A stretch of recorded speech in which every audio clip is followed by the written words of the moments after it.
우리 인간은 태어나면서부터 경쟁을 배웁니다. 그리고 살아가면서 다른 사람들로부터 관심과 사랑을 받기 위해 경쟁을 합니다.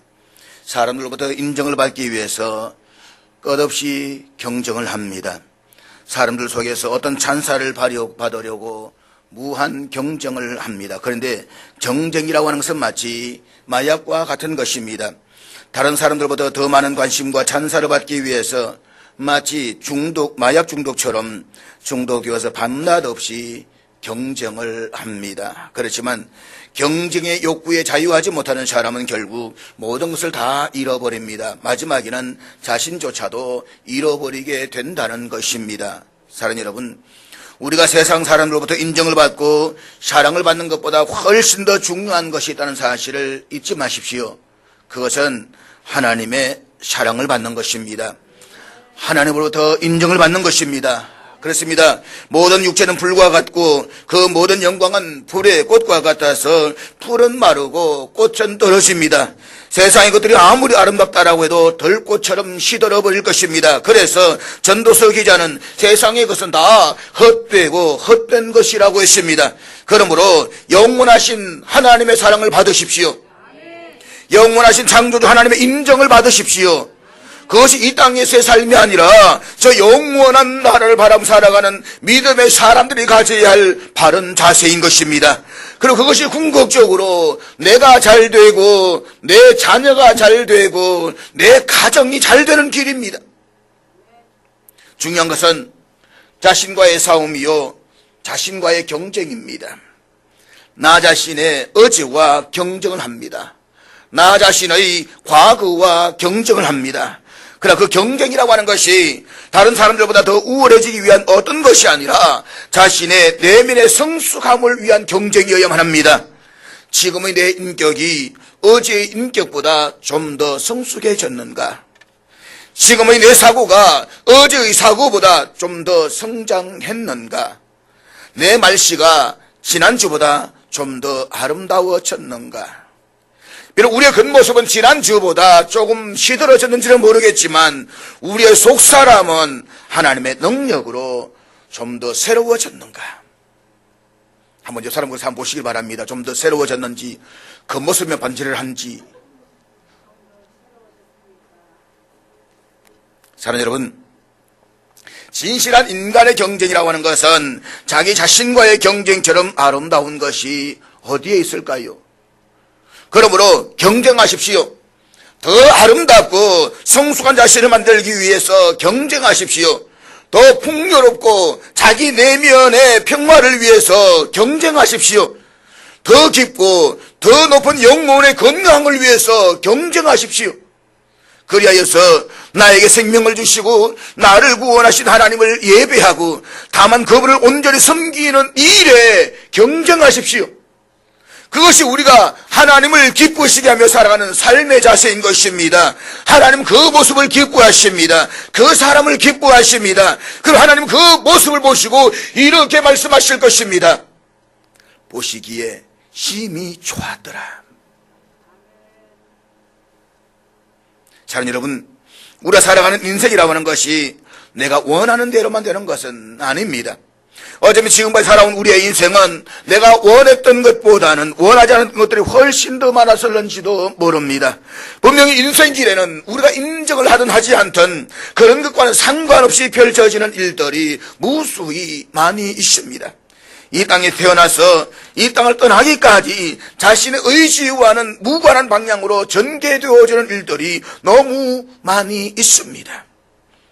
좋은 나라에 태어나고 좋은 시기에 태어나는 것이 내 의지와는 전혀 상관이 없습니다.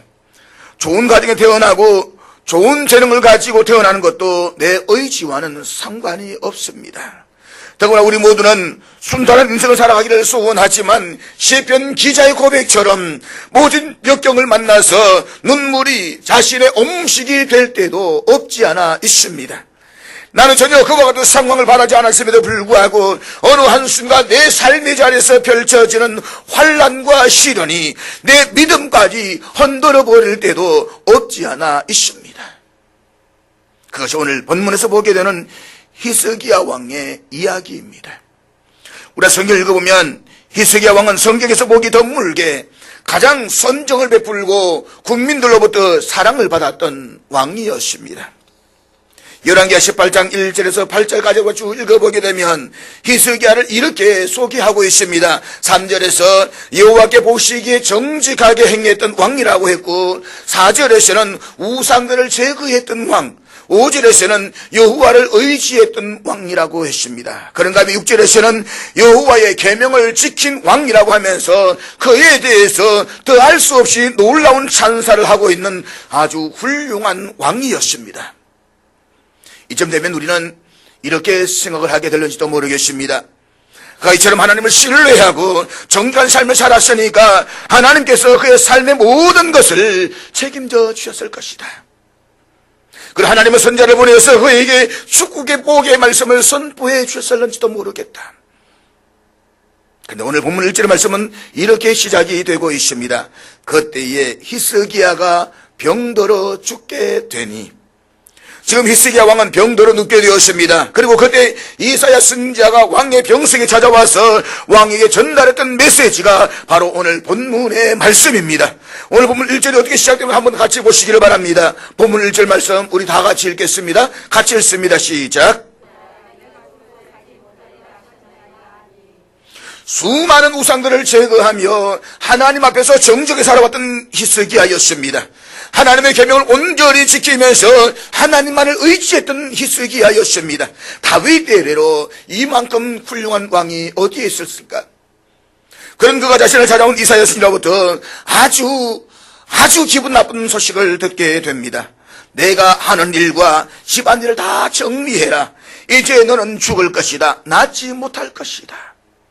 여러분, 사람이 한 생일을 살아가면서 듣게 되는 소식 가운데 이것보다 더 나쁜 소식이 어디에 있을까요?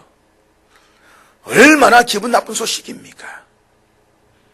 병들어 누운 것도 안타까운데 그 병이 낫지 못한다는 것입니다. 너는 더 이상 살지 못하고 죽을 것이며 그렇기 때문에 이제 유언을 하라고 말씀을 하십니다. 그렇지만 결론적으로 말씀을 드리지만 그가 들어야 할 때 이 나쁜 소식은 히스기야 왕을 유익하게 만들었다는 것입니다. 그는 분명히 최악의 역경을 만났지만 오히려 그것을 순경이 되게 했습니다. 우리 이것을 가리켜서 사자성어로 세옹지마라고 말할 수가 있습니다. 세옹지마. 여기 세자가 변방세자이고 옹이라는 말은 널건이라는 말입니다. 직역하면 변방의 널건이가 말을 잃었다라는 뜻입니다. 옛날 죽공백방에 한 노인이 아주 잘생긴 준말을 길렀습니다. 노인은 그 말을 자식보다 더 소중히 여겼습니다. 노인의 최고의 자산이었습니다. 그런데 어느 날 자신이 그렇게 아끼고 아꼈던 말이 오랑캐의 땅으로 떠나가 버렸습니다. 마을 사람들은 그가 그토록 소중히 여기던 말이 없어진 것을 알고 위로하러 찾아왔더니 그는 아주 태연합니다. 그리고 이렇게 말을 합니다. 이 일이 복이 될지 어찌 알겠소. 몇 달이 지나서 노인이 예언했던 것처럼 오랑캐 땅으로 사라졌던 자신의 말이 야생마들을 이끌고 노인에게로 왔습니다. 수많은 재산이 들어온 것입니다. 그래서 이분은 마을 사람 다 모여서 이제 부자가 되었다라고 말하면서 축하를 했습니다. 그런데 그는 마을 사람 축하에도 기뻐하는 기색이 전혀 없이 아주 태연하게 이렇게 말을 합니다.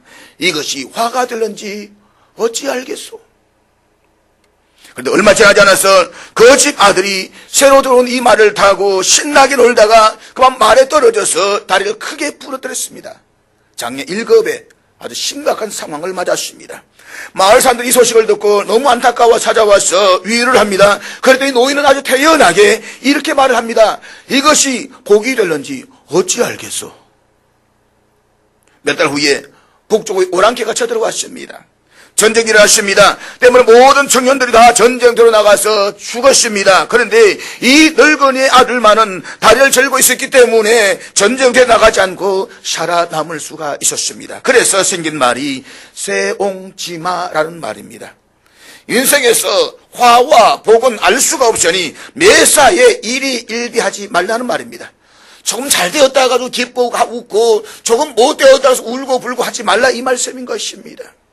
자, 여러분, 지난 우리의 삶을 돌아보면 기쁜 일보다는 슬픈 일을 훨씬 더 많이 경험하면서 살아왔습니다.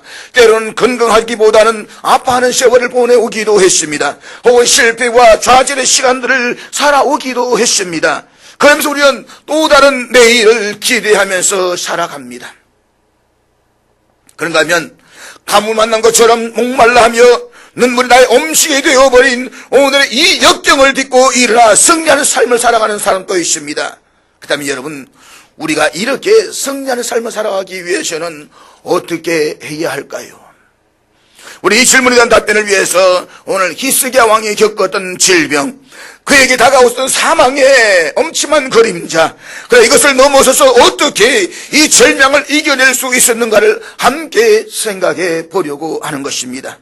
이사야가 히스기야 왕이 전달했던 소식은 분명히 개인적으로는 듣고 싶지 않았던 나쁜 소식이었습니다. 인간이 경험할 수 없는 최악의 절망이었습니다. 그럼에도 불구하고 이 절망의 소식 앞에서 그가 보여주었던 행동은 무엇이었습니까? 첫째로 그는 이 최악의 상황에서도 기도를 했다는 사실입니다. 그렇습니다. 우리가 때로는 삶의 자리에서 경험하게 된 절망적인 상황에서도 일어설 수가 있는 것은 기도할 수가 있기 때문입니다.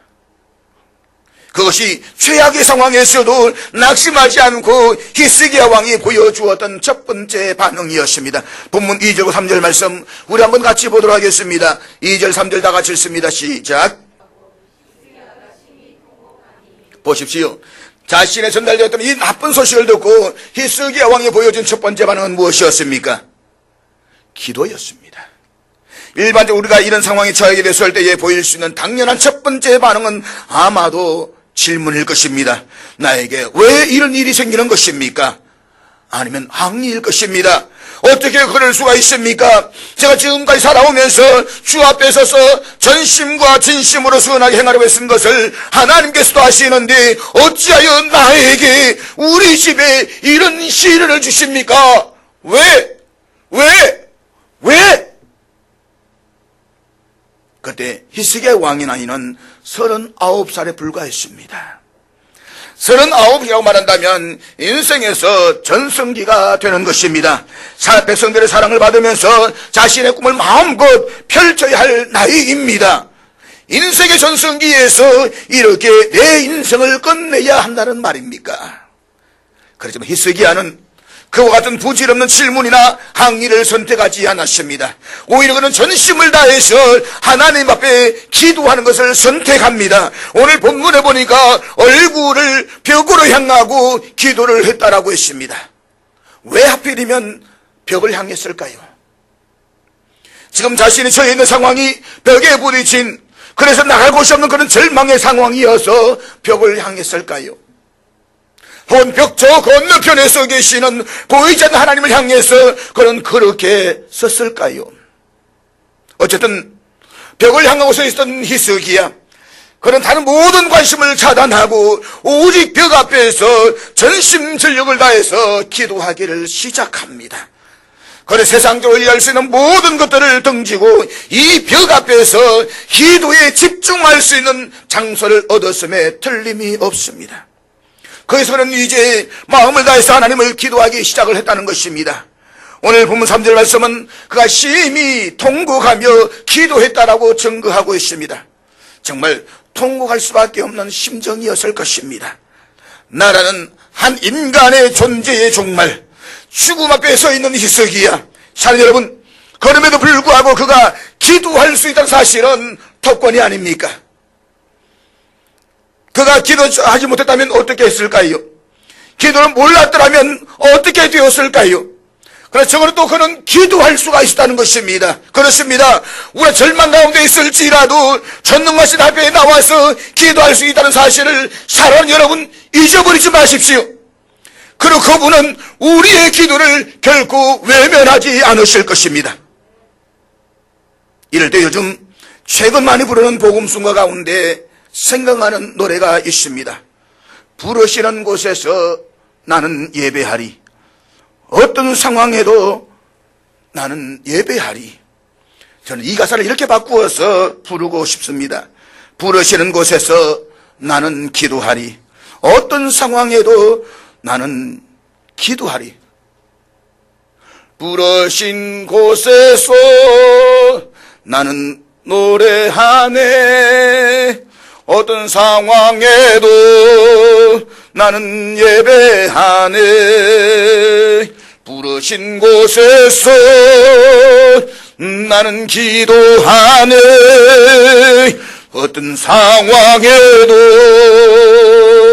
나는 기도하네.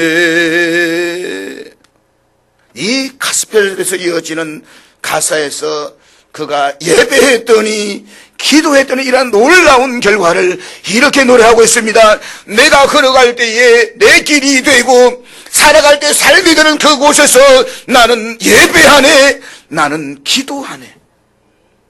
내가 걸어갈 때 길이 되고 살아갈 때 삶이 되는 그곳에서 사랑하는 여러분, 기도하십시오. 예배하십시오. 적어도 히스기야는 자신의 역경 앞에서 절망하지 않았습니다. 최악의 상황에서 방황하지도 않았습니다. 낙심하지도 않았습니다. 그는 얼굴을 벽으로 향하고 기도하기를 선택했습니다. 그는 하나님이 기뻐하시는 바른 선택을 했습니다. 그리고 실제로 그가 기도하기 시작했을 때에 마치 이 노래 가사처럼 상황이 완전히 달라지기 시작합니다. 이게 하루도 아니고 이틀도 아닙니다. 역대 이스라엘을 읽어보게 되면 이사야가 그 성을 떠나기 전, 집에 들어가기 전에 하나님께서 그에게 임하셨다라고 했습니다. 얼마나 임박한 시간이었습니까? 벽 앞에서 기도한 그에게 길이 보이기 시작을 합니다. 그리고 지금 살아왔던 모든 삶보다도 훨씬 더 의미 있는 진지한 새로운 삶을 바라보기 시작합니다. 어떻게 해요? 기도했더니 말입니다. 그럼 사랑하는 여러분, 절망 가운데서도 히스기야가 드렸던 동일한 기도, 그리고 히스기야의 동일한 기도의 대상이었던 그 하나님 앞에 오늘 당신도 기도하지 않으시겠습니까? 비록 우리가 지난 오늘의 벽 앞에서 답답하고 아프지만 힘들지만 그럼에도 불구하고 우리가 엎드려 기도할 수 있다는 것은 축복입니다. 그렇습니다. 어떤 상황에서도 적어도 우리가 엎드려 살아계신 하나님 앞에 나와서 기도할 수 있다는 것이 오늘 우리의 덕벌이고 축복인 것을 믿으시기를 바랍니다. 그리고 잊지 마십시오. 우리가 절망과 고통 가운데서도 하나님 앞에 나와서 기도할 수 있다는 것은 가장 복된 소식인 것입니다. 사랑하는 여러분, 히스기야가 이사야 선지자로부터 전해 들었던 소식은 분명히 나쁜 소식이었습니다. 그러나 그럼에도 불구하고 그가 절망의 상황에서도 승리할 수가 있었던 것은 적어도 그가 하나님 앞에 엎드려 기도할 수가 있었기 때문입니다. 기억하십시오. 우리가 기도할 수 있다는 것은 분명히 축복입니다. 아무나 기도할 수 있는 것이 아닙니다. 아무나 기도할 수 있는 마음이 생기는 것이 아닙니다. 그러므로 곤고할 때에, 힘들 때에 하나님 나에게 기도할 수 있는 힘을 주시옵소서, 내 입술을 열어서 하나님께 나와 동의할 수 있는 마음을 주시옵소서 라고 기도하십시오. 그래, 한 걸음 더 나아가서 절망과 고통 가운데서도 기도했던 히스기야의 삶이 우리에게 주는 교훈이 무엇입니까? 그래서 두 번째로, 절망 같은 상황에서도 기도하면 하나님께서는 여전히 응답해 주신다는 사실입니다. 그렇습니다. 이 절망의 상황에서 그는 기도했을 뿐만 아니라 문제는 하나님의 응답을 경험하게 되었다는 사실입니다. 본문 4절에 보면 기도하고 있는 히스기야에게 하나님의 응답이 주어지고 있음을 보게 됩니다. 뭐라고 말씀하고 있습니까? 이에 여호와의 말씀이 이사야에게 임하여 이르시되, 여호와의 말씀이 임했습니다. 응답의 말씀이 그에게 임했습니다. 그 응답의 내용이 무엇입니까? 본문 5절 말씀입니다. 5절 말씀 우리 다 같이 읽도록 하겠습니다. 같이 읽습니다. 시작. 드디어 복음이 들려왔습니다. 참으로 기쁜 소식이 들려왔습니다. 하나님이 히스기야의 기도를 들으셨다는 것입니다. 그의 통곡의 소리를 들으셨다는 것입니다. 그리고 흘리는 그의 눈물을 보셨다는 것입니다. 내가 내 기도를 들었고 내 눈물을 보았노라. 사랑하는 여러분, 기억하십시오. 이 히스기야 하나님은 바로 오늘 저와 여러분의 하나님이십니다. 믿으십니까? 믿으십니까? 히스기야의 기도를 들으시고 그의 눈물을 보시던 하나님은 오늘 나의 하나님, 여러분의 하나님, 우리의 하나님이십니다. 그렇다면 여기 변하지 않는 복음의 기쁜 소식이 있습니다. 히스기야 하나님은 지금도 저와 여러분의 기도를 들으시고 응답해 주시는 하나님이십니다. 우리 통곡의 소리를 들으시는 하나님이십니다. 지금도 우리의 눈물을 보시는 하나님이십니다. 믿으시기를 축복합니다. 우리가 본문에 이어지는 이야기를 쭉 따라가다 보면 이사야는 자신이 전하는 그 메시지를 통해서 히스기야로 하여금 기도하게 했을 뿐만 아니라 이제 그가 치유를 받기 위한 구체적인 처방도 전달하게 되는 것을 볼 수가 있습니다. 오늘 본문을 전해서 21절 말씀으로 같이 보도록 하겠습니다. 본문 21절 우리 다 같이 읽겠습니다. 시작. 저는 우리가 믿는 하나님은 우리에게 기적을 허락하시는 하나님이라고 믿습니다. 하나님이 기적적으로 우리를 치유하시고 낫게 하십니다. 그러나 여러분, 그 기적의 하나님은 결코 우리의 상식을 무시하시는 하나님은 아니십니다. 그런 기적을 행하시지만 때로는 자연적 수단과 과정을 존중하면서 우리에게 기적을 행하십니다. 여기에서 무화과 뭉치라고 하는 것은 당시 이스라엘에서 환자들을 낫게 하기 위한 자연 치유의 수단으로 사용되던 일종의 의약품이라고 이야기할 수가 있습니다. 하나님은 초자연적인 하나님이십니다. 자연을 초월해서 기적을 행하시는 하나님이십니다. 그러나 그 하나님은 동시에 자연을 다스리시는 하나님이십니다. 그리고 자연을 사용하시는 하나님이십니다.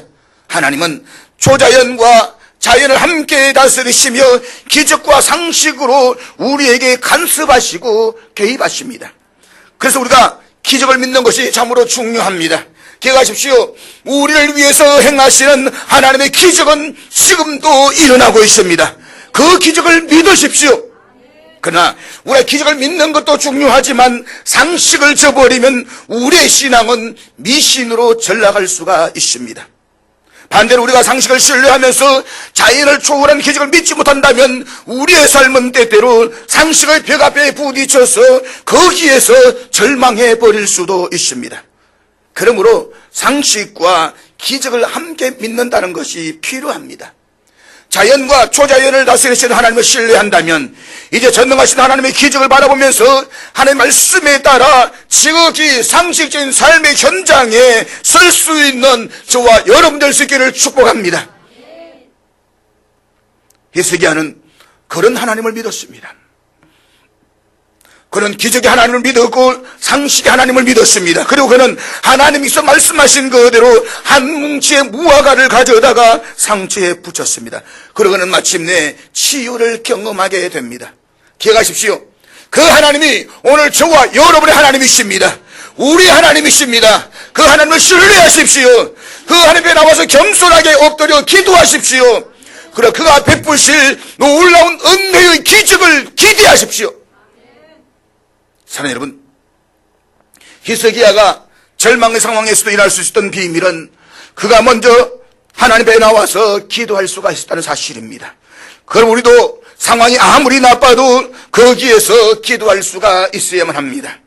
걱정하지 말고 기도하십시오. 염려하지 말고 기도하십시오. 절망과 고난의 길에서 방황하지 말고 주 앞에 나와 간구해 보십시오. 기도할 수 있는데 왜 걱정하십니까? 기도할 수 있는데 왜 염려하십니까? 그리고 하나님의 응답하시는 그 놀라운 역사를 경험해 보십시오. 그것이 히스기야가 절망 가운데에서도 일어설 수 있었던 비결이었습니다. 한 걸음 더 나아가서 절망과 고통 가운데서도 하나님께 기도했던 히스기야를 통해서 오늘 우리에게 주시고자 하시는 교훈은 무엇일까요? 그것은 세 번째로 남은 생애를 소명감으로 살아가라는 것입니다.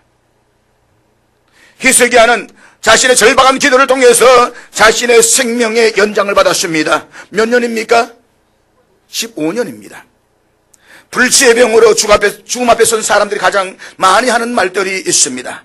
3년만 더 살고 싶다. 아니, 한 해만 더 살고 싶다. 그래서 내 삶을 정리하고 떠났으면 좋겠다. 그런데 이제 죽을 것이라는 소식을 듣고 기도했던 히스기야는 15년을 연장받았습니다. 놀라운 응답이 아닐 수가 없는 것입니다. 물론 인간의 욕망은 끝이 없어서 이렇게 말할 수 있습니다. 아니, 하나님 왜 하필이면 15년입니까? 20년을 주시지요. 아니 30년은 안 되겠습니까? 40년은 안 될까요? 그러나 여러분, 15년의 생명 연장은 그 당시의 사람들의 보편적인 수명을 생각한다면 이것은 놀라운 하나님의 은총의 응답이 아닐 수가 없는 것입니다. 그래서 사랑하는 여러분, 그럼에도 불구하고 묻고 싶은 것이 있습니다. 15년을 더 살게만 하는 것이 무슨 의미가 있을까요? 하나님께서 내 삶을 고치시고 나에게 생명의 연장을 주셔서 20년을 주셨습니다. 그 20년을 그냥 사는 것이 나에게 무슨 의미가 있을까요? 그냥 이 땅에서 15년을 더 생명을 연장하면서 이어간다, 그것만으로 의미가 있을까요? 하나님이 히스기야를 하여금 15년을 더 살게 하신 이유가 그냥 그가 이 땅에서 15년을 더 살았다는 그 기록을 위해서였을까요? 아닙니다. 더 중요한 뜻이 있습니다. 그것이 바로 오늘 본문 6절의 말씀입니다. 우리 6절 말씀 우리 다 같이 읽도록 하겠습니다. 같이 읽습니다. 시작. 여기에 비밀이 있습니다. 당시 고대 근동지방에서 가장 강한 강대국은 아수르라는 나라였습니다. 이 아수르라는 나라가 북방 이스라엘을 침략해서 완전히 무너뜨렸습니다. 기원전 722년에 북이스라엘이 아수르에 의해서 완전히 멸망을 당합니다. 그리고 이 아수르에 통치했던 사네베르 왕이 계속해서 남쪽의 유다를 침략하고 있습니다. 그래서 마침내 남유다의 수도였던 예루살렘까지 완전히 포위를 해버렸습니다. 지금 유다가 처한 상황이 이런 상황이었습니다. 개인에게도 절망이었지만 국가적으로도 정말로 풍전등화와 같은 위기의 상황이었습니다. 히스기야 한 왕에게도 절망적인 상황이었지만 유다의 한 국가 전체를 보았을 때도 정말로 절망적인 상황이었습니다. 하나님께서 히스기야에게 15년을 더 살게 해주도록 말씀하십니다. 내가 너를 통해서 이 성 예루살렘을 보존하겠다고 말씀하십니다. 그리고 아수르를 물리치겠다고 말씀하십니다. 그렇습니다. 자신의 나라를 위기에서 구하고 예루살렘을 보존하는 이 놀라운 일을 감당하기 위해서 하나님께서는 히스기야에게 15년의 삶을 더 하시겠다고 말씀하시는 것입니다. 그가 이 땅에서 해야 할 일이 있었다는 것입니다. 남아있는 일, 삶의 의미, 우리는 이것을 미션 혹은 사명이라고 말을 합니다. 기억하십시오. 하나님의 사람이 참으로 중요한 것은 사명입니다. 오늘 우리가 100세의 시대로 말하지만 그냥 오래 사는 것이 무슨 의미가 있겠습니까? 어떤 삶의 의미도 없이 100년을 넘게 살아간다, 그런 인류 역사에서나 한 개인에게 있어서 비극인 것입니다. 아무리 소유가 많아도 사명이 없는 소유는 헛되고 헛된 것입니다. 사명이 있어야만 합니다. 역사에서 가장 사랑을 받고 존귀한 생을 살았던 사람들은 사명이 있는 사람들이었습니다. 그렇기 때문에 우리는 그저 오래 살기 위해서가 아니라 사명 있는 자의 삶을 살아야만 하는 것입니다. 사랑하는 여러분, 하나님과 사람들 앞에서 의미 있는 삶의 흔적을 남기십시오. 그러기 위해서 무엇보다 우리의 사명이 있어야만 합니다. 그리고 그 사명을 붙잡아야만 합니다. 그리고 사명을 위해서 살아야만 합니다. 내가 아직도 이 땅에 살고 있는 이유가 있고 의미가 있으면 아직도 해야 할 일이 남아있다는 것, 그것이 바로 사명입니다. 하나님은 그 일을 위해서 히스기야 왕을 쓰시기로 작정하셨습니다. 예루살렘에 여행을 가는 사람들이 빠지 않고 가는 곳이 있다고 합니다. 바로 히스기야 터널입니다. 예루살렘이 아수르에 의해서 완전히 포위를 되었을 때에 상수로를 확보하기 위해서 깊은 땅을 뚫어서 터널을 만들었습니다. 그것이 지금도 그대로 남아 있습니다. 그 터널을 만든 왕이 바로 오늘 본문의 히스기야 왕입니다. 그래서 예루살렘을 보존했습니다. 자신의 조국을 살렸습니다. 그 일을 위해서 하나님은 히스기야에게 15년의 시간을 연장시키시고 사용하셨습니다. 사랑하는 여러분, 한 생일을 살아가면서 그냥 오래 산다는 것이 무슨 의미가 있겠습니까? 우리의 생명이 다할 때까지 후회 없이 할 일을 하다가 마침내 하나님 앞에 후회 없이 서는 것이 무엇보다도 중요합니다. 옛날에 예인이가 아마 초등학교 때 시절 같습니다. 지방에서 이야기하다가 공주야 아빠는 불꽃처럼 살다가 불꽃처럼 간다. 그랬더니 우리 예인이가 갑자기 펑펑 울어요. 아빠 왜 갑자기 그 말을 하느냐고. 간다라는 이 말이 딴에는 아빠가 무슨 병에 걸려 죽는다 그런 생각하는 것 같습니다. 펑펑 아빠 왜 그 말 하냐고. 갑자기 제가 깜짝 놀랐습니다. 나는 그 말을 의미를 한 것이 아니었는데 아빠는 열심히 살다가 하겠다고 말이었는데 아빠는 간다는 게 아니고 네가 시집가고 애 낳을 때까지 내가 살겠지만 열심히 살다가 부끄러움 살다가 간다 이 말이다. 그래 너도 열심히 해라. 그 뒤에 대답을 안 해요.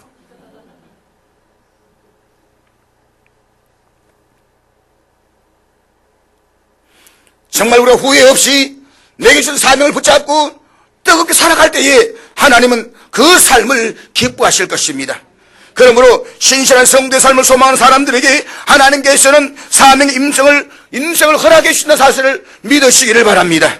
그것을 위해서라면 한 해 더 많은 삶을 살아가시기를 축복합니다. 그래 잊지 마십시오. 그냥 한 해 더 사는 것은 의미가 없습니다. 사명의 존재로 살아가십시오. 사명을 붙잡을 때에 그가 존귀한 사람이 될 수가 있는 것입니다. 아프리카의 밀림의 성자를 걸어지는 리빙스턴은 아프리카를 탐험하는 과정에서 수많은 위기를 만났습니다. 그러나 그는 언제나 당당하고 담대했습니다. 그런 모습을 보고 곁에 있는 사람들이 그에게 물었습니다. 선교사님 두렵지 않습니까? 그때마다 리빙스턴이 되풀이했던 유명한 말이 있습니다. 나의 사명이 다할 때까지 나는 결코 죽지 않는다. 그렇습니다. 내가 아직도 살아있는 이유 그것은 할 일이 있어서입니다. 자 여러분, 한 인간으로서는 감당하기 어려운 고통스러운 절망 가운데서도 기도했더니 하나님께서 그의 기도에 응답하셨습니다. 그리고 그에게 사명을 주셨습니다. 그리고 그는 충성되게 한평생 그 사명을 온전히 감당했습니다. 그렇습니다. 어떤 상황에서도 기도할 때 우리를 둘러싸고 있는 절망과 역경은 기쁜 소식으로 변하게 될 것입니다. 기도하며 걸어갈 때 하나님께서는 응답하시며 벽과 같이 막혔던 길은 열리게 될 것입니다. 그리고 하나님께서 주신 그 사명을 붙잡고 살아간다면 우리는 결코 절망하지 않을 것이며 내 발이 가는 곳에 내 손이 닿는 곳에서 하나님의 기적의 역사는 일어날 것입니다. 자 여러분, 히스기야 왕이 신뢰했던 하나님이 오늘 저와 여러분의 삶 사실을 믿으시기를 바랍니다. 그리고 그 하나님을 신뢰함으로써 믿음을 붙잡고 다시 일어나 나의 사명의 길을 걸어갈 수 있는 오늘 저와 여러분 될 수 있기를 주의 이름으로 축복합니다. 기도하겠습니다. 하나님 아버지,